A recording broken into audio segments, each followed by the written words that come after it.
it's Kristen from Spree Create, a division of Spree, and today I'm going to show you my process for creating a mixed media background for a cluster of small photos.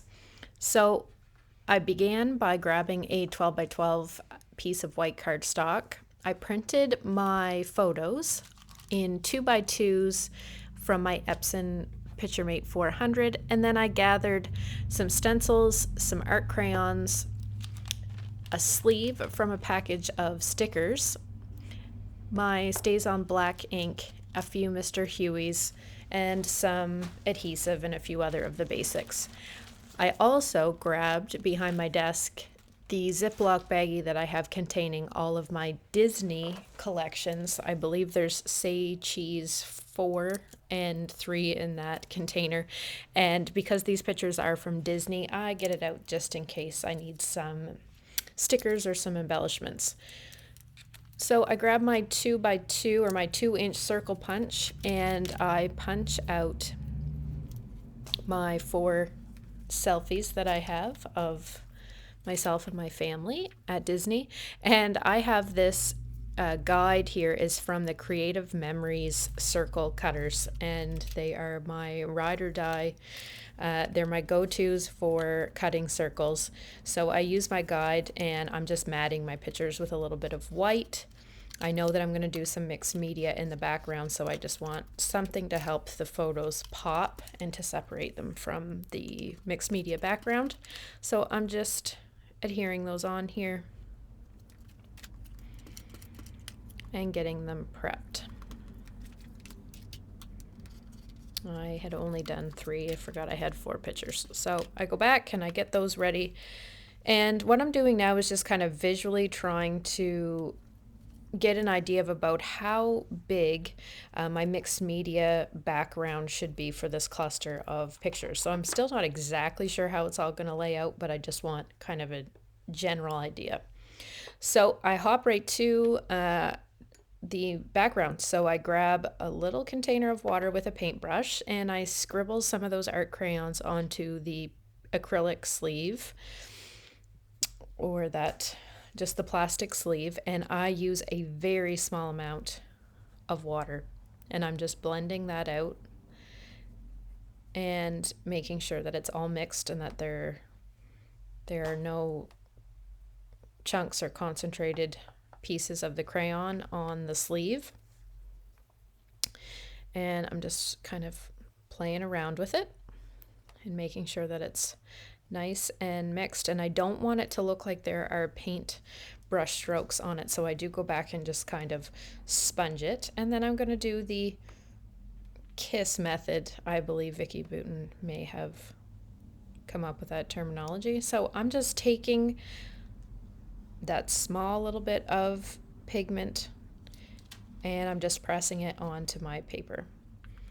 And now that I have it, the first layer I realized that I wanted a little bit bigger, so I just go back for round 2. The good thing about using these plastic sleeves are that they're transparent, so you can kind of see and you get an idea of what you're doing as you're pressing and creating that smudged background. So it's kind of like a watercolor effect. In hindsight, I should have probably used a different color. I was going for red and the red crayon. If I had have kept going and built up the background, it would have looked less pink.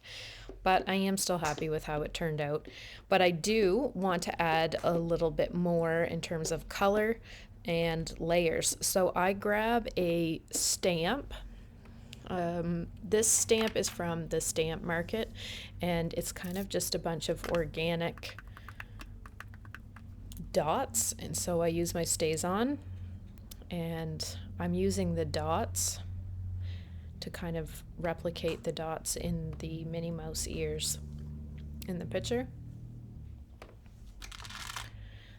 And again, when I use the stamp block to put the ink on this stamp, I'm very much not paying attention or not really focusing on making sure that it's perfect. The whole idea here is for it to really just be layers on layers, and it's okay if not all of the stencil or not all of the stamp, turns out. I kind of just want that watercolor and faded layered look, so that's what we're going for. So I do another stamp, and I think that the 2 stamps are enough. There's enough stamps there to be able to see through. So we're skipping right over the part that you don't see is me taking all 4 of those pictures and adhering them down in the cluster. And now I'm just going through everything that's sitting on my desk to try to figure out what I'm going to use. So I did know I wanted a longer title, and I did grab a few different options. I end up using these foam stickers, and I use the word happiness, and those foam stickers also have a bunch of hearts, so I'm using some of those to balance out the black in the picture. And I'm just using a scrap piece of paper to now use some of the yellow. I grabbed a yellow Mr. Huey's to just do some splatters on the page, because as I'm doing this, I'm realizing I really need to get the pops of blue and yellow into the cluster on the page. So Mr. Huey's it was for that.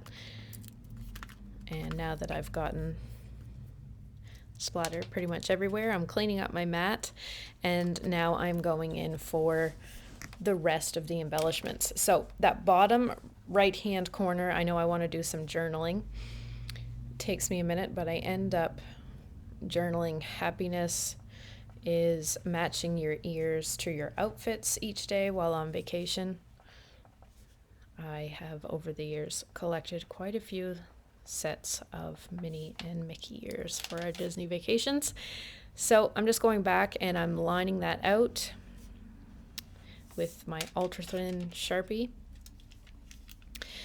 So I wasn't happy with all of the embellishments that I had collected from the Say Cheese kits, because the backgrounds were kind of an off-white and a lot of the colors were not matching. So I went back, I grabbed some Vicky Bouton puffy stickers, I grabbed some chipboard stickers from Project Life from the Click edition, I grabbed some Simple Stories phrase stickers, and I did find within one of my Say Cheese collections some small phrase and word stickers that I'll end up using. So I'm collecting little phrases that say things like good times, I love this day, family, those types of things, and I'm just kind of putting them all together to create a nice thick cluster.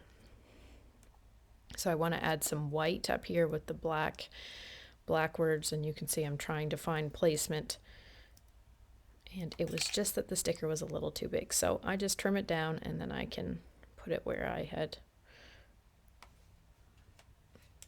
originally thought I was going to use it, which I do go back and insert.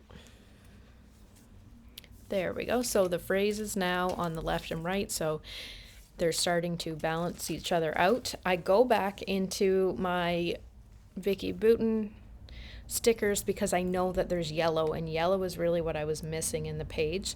So I do find a phrase sticker from one of those latest collections, and I add that.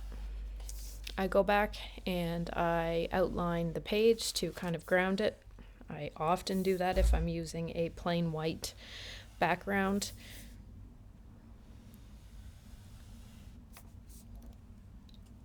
Especially with the journaling and the way that the mixed media background wasn't, like I said, it's not perfect.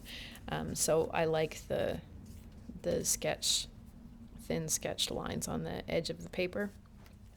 So this is where I find the Say Cheese collection that has the white background instead of the off-white, and it's a perfect way for me to incorporate a little bit of red, even though that background is pulling pink, a little bit of red and a little bit more yellow. So I add some polka dots and a few other little stickers and stars, those types of things, just to kind of balance the red, the black, the blue, and the yellow out.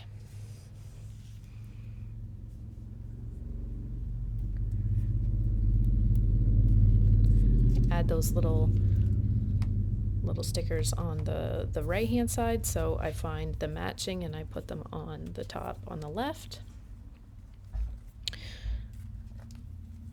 I'm just going through my stickers to make sure I haven't missed anything, and there is this little red sticker, and I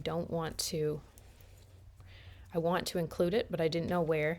And then when I see those dots on the page, I have 2 round stickers. I need a third to offset it, so I end up replacing one of the hearts with another circle sticker so that it all balances out. These phrase stickers are specifically related to Disney, so I do want to add a couple of these more specifically because they refer to the ears.